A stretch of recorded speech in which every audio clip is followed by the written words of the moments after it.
Des blocs de pierre jonchant les rues, des façades éventrées. 2/3 des maisons de la ville de Visso sont endommagées selon son maire.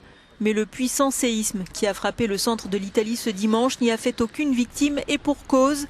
La plupart des habitants de ce village ont été évacués après le premier tremblement de terre survenu fin août et qui a fait près de 300 morts. Ce n'est pas le cas à Norcia, à 6 km de l'épicentre.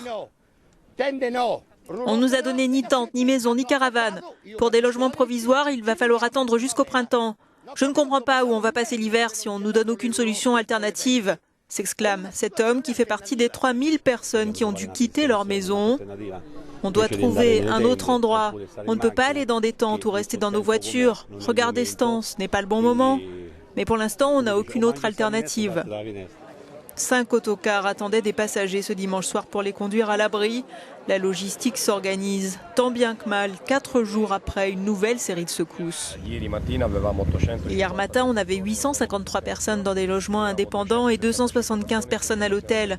On ne sait pas combien de personnes des logements indépendants ont quitté la ville, mais avec ce nouveau séisme, il faut revoir le scénario, car de nombreuses personnes viennent allonger la liste de ceux qu'on doit reloger, explique le maire de Norcia.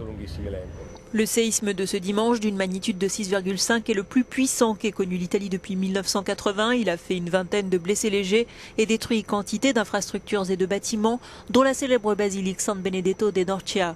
Sur ces images, la ville d'Amatrice, dévastée par le premier de ces tremblements de terre fin août.